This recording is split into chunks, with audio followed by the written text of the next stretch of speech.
বিসমিল্লাহির রহমানির রহিম। আমি মোহাম্মদ আব্দুল মতিন, গ্রাম বাড়াবিল, উত্তরপাড়া।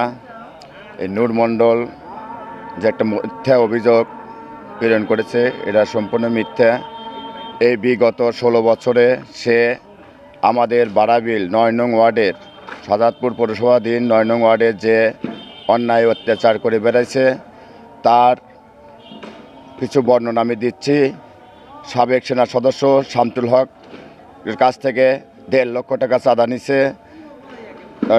আপনার সানু হুজুরের কাছ থেকে 1 লক্ষ টাকা নিছে এবং নজরুল ব্যাপারীর কাছ থেকে 1 লক্ষ টাকা সে চাঁদা নিছে।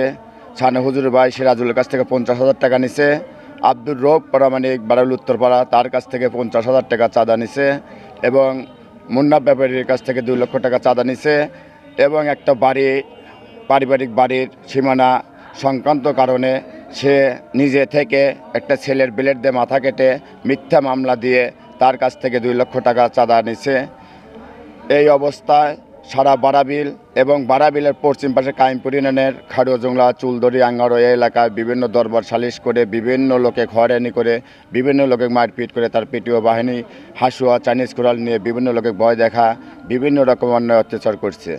সে যে এই জন্যই এলাকার বিক্ষুব্ধ জনতা যখন এই ছাত্র আন্দোলন অভ্যুত্থান ঘটে, তাকে এই বিচারের সম্মুখীন করার জন্য বিক্ষুব্ধ জনতা তার যে অফিসে শিবিরখানা খুলেছিল সেখানে গেছে, যা পায় নাই, না পেলে সে আগেই পলাতক হয়েছে। তবে এই পলাতকের কারণে সে নিজেদের জিনিস ভাঙচুর করে মিডিয়া দিয়ে তাদের ওই জিনিস কিছু ছবি বা করে এই এলাকার জনগণ বা বিএনপির লোকজনে ফাঁসানোর জন্য বিভিন্ন রকম মিথ্যা কৌশল করছে। এই তীব্র নিন্দা ও প্রতিবাদ জানাই।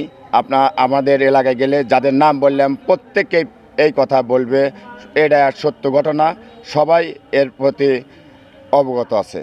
সে শত শত মানুষকে নির্যাতন হয়রানি করছে এবং একটা ব্যক্তির ব্লেড দিয়ে মাথা কেটে সেলাই করে আপনার সার্টিফিকেট দিয়ে 326 ধারা মামলা করে তাকে হয়রানি করছে এবং তার কাছ থেকে 2 লক্ষ টাকা নিছে।